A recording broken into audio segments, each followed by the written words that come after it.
Your perception fails more than you imagine. It's not just a small, occasional mistake. It's not simply confusing a shadow for something else or misinterpreting a sentence in a conversation. It's something deeper, more structural, more constant than you are willing to accept. Every second of your life, your brain is building a version of the world. It is not capturing reality as it truly is. It is interpreting it, organizing it, simplifying it, completing it. And it does this so quickly that you never perceive it as a process. For you, it's simply the way things are. But no, it's the way your mind chooses to show them to you. Think about the obvious. You look at a scene and feel that you see it completely. Yet your vision does not work like a camera. It does not register every pixel with total accuracy. It detects changes, contrasts, edges, movement.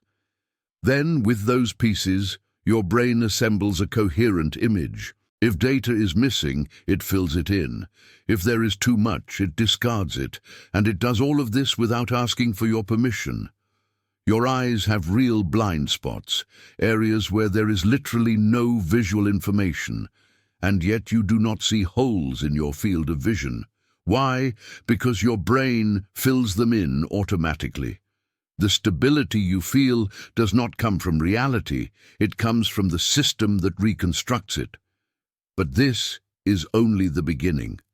There is a phenomenon called inattentional blindness.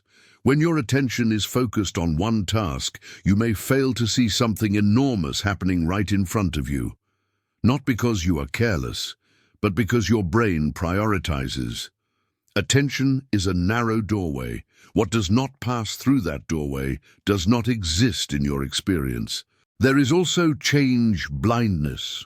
You can look at two nearly identical images and fail to notice large differences if the change happens during a blink or a cut. That means your mind does not store a perfect copy of the world, but rather a summary. Enough to orient you, not enough to be exact. And there's more. Your perception of color is not an objective detector.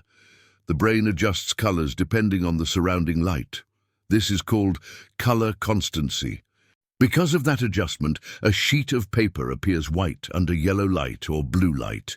It's useful, but it also reveals something important. You don't see the real color. You see the corrected version your system provides.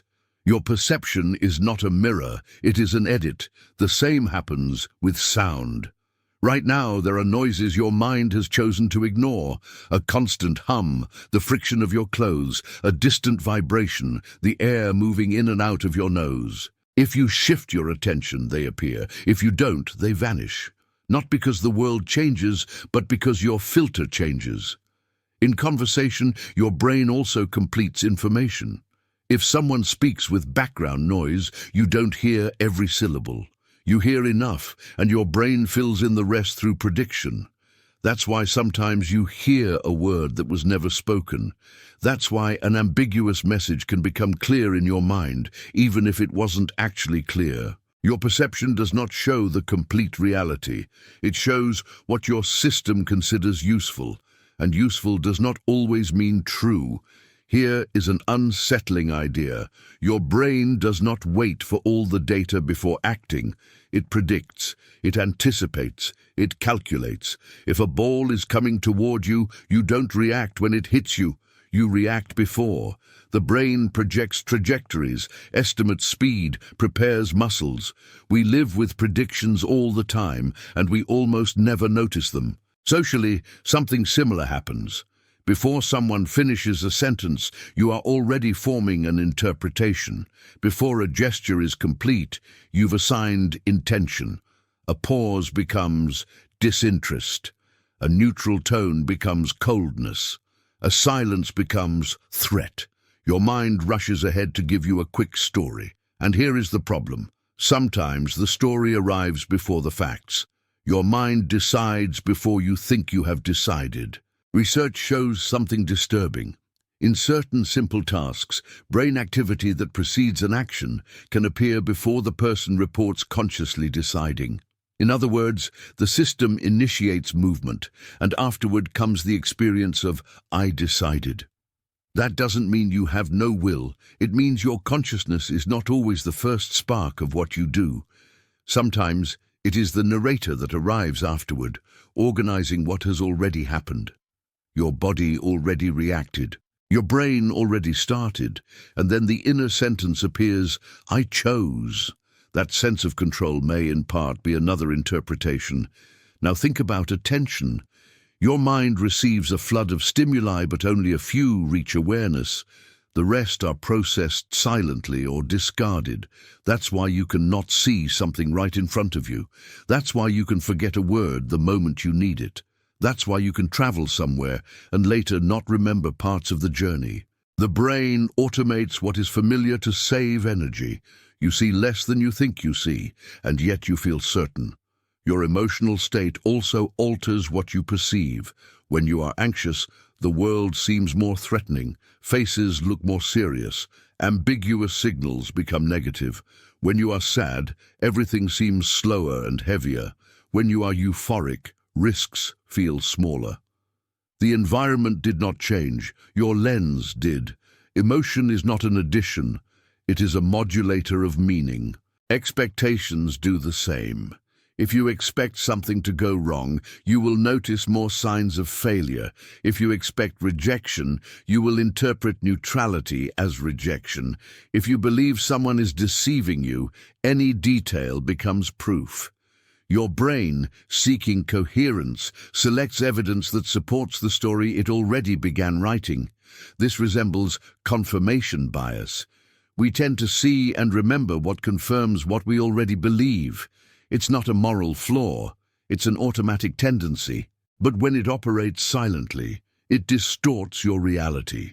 Your mind completes what does not exist. This is not madness, it is efficiency. Uncertainty is costly. Ambiguity consumes energy. The brain prefers to close the shape, complete the pattern, reduce the noise. That's why you see figures in the dark. That's why you hear your name in murmurs. That's why a coincidence can feel like a sign. The mind is a meaning-making machine. That impulse has a name: pareidolia. You see faces in objects, animals in clouds, shapes in stains. Sometimes it's amusing, sometimes it's unsettling, but it always reveals something. The brain prioritizes patterns, even when they aren't there. Now consider memory. You think you remember the past as if opening a file, but memory is not a recording, it is reconstruction. Every time you remember, you rebuild. You take fragments, arrange them, color them with present emotion, and store them again. In that process, changes slip in. Details are exaggerated, others erased, connections invented. That's why two siblings can argue about what happened, and both feel absolutely certain. Each holds a coherent reconstruction, and coherence feels like truth. Your perception of the past also fails, and yet it feels solid. Even time, as you experience it, is flexible. A minute can feel endless while waiting, and an hour can fly by in concentration. The clock measures, but your experience interprets. Attention, emotion, and novelty stretch or compress duration. The temporal reality you live is not just chronology, it is perception. And there is something even stranger. Your brain does not perfectly separate imagining from perceiving. When you imagine vividly, you activate networks similar to those used when seeing. That's why a thought can accelerate your heart. That's why a memory can tense your jaw. That's why a future possibility can generate real fear now. The body responds to internal simulations as if they were facts. Your mind reacts to scenarios that do not yet exist. This has a daily consequence. You can become trapped by mental stories. Your system anticipates, rehearses conversations, repeats scenes, invents endings. You think you are just thinking, but often you are replaying simulations your body takes seriously. And if the body takes the simulation seriously, your perceptions become tinted by that emotion. The world becomes the screen onto which you project your internal state. Now, an important clarification. Saying that perception fails does not mean everything is an illusion. There is a shared world, there are facts, there are limits. The point is that your access to that world always passes through filters, and those filters can mislead you, not out of malice, but by design. The silent mistake every brain makes is confusing interpretation with reality.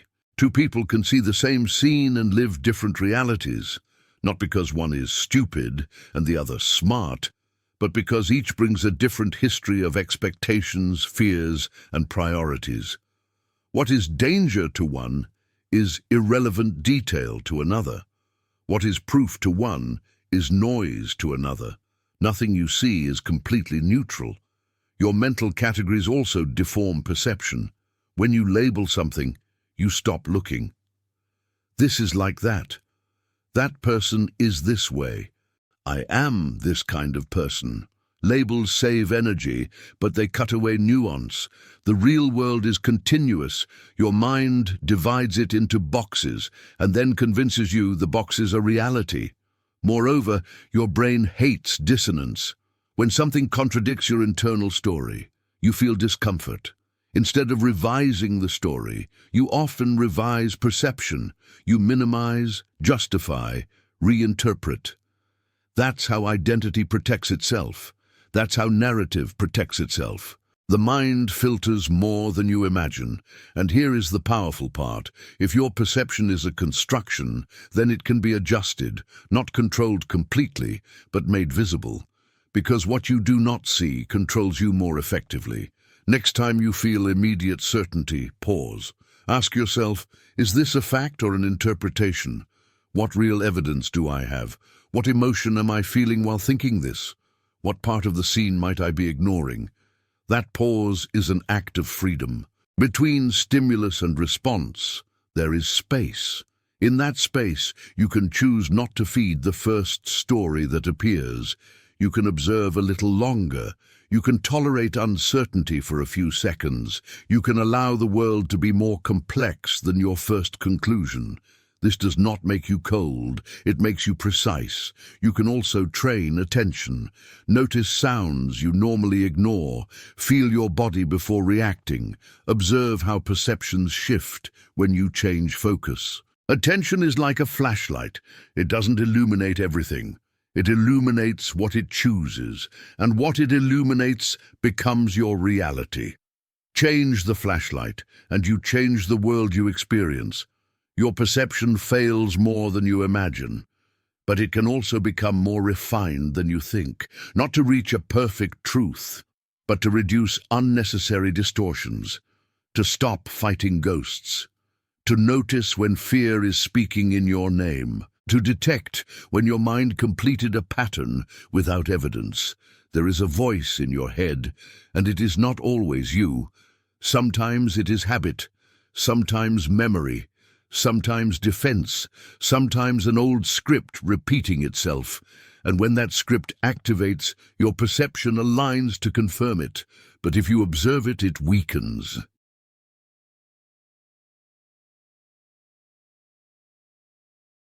Your brain can sabotage you without you noticing. It pushes attention toward the negative, interprets ambiguity as threat, accelerates the body, narrows your field of vision. It makes you reactive, and then it offers an explanation that sounds reasonable. First comes the reaction, afterward comes the justification. Your mind already reacted. Now your body pretends to decide, and still you are not condemned. Awareness does not eliminate filters, but it makes them visible. And what is visible stops operating in secret. When you recognize that perception is an edit, you stop treating every thought as truth, every emotion as a verdict, every interpretation as fact. You begin to look again. Your perception fails more than you imagine, but by recognizing it, you stop being a victim of your first impulses. You begin to distinguish between the world and the story about the world, and in that distinction, something rare and valuable appears. Space. Space to choose better. Space to respond instead of react. Space to see more. because reality does not always change, but the way you see it does. And when the way you see it changes, your life changes. Breathe, look, and remember, what you feel is real, but your interpretation can be revised.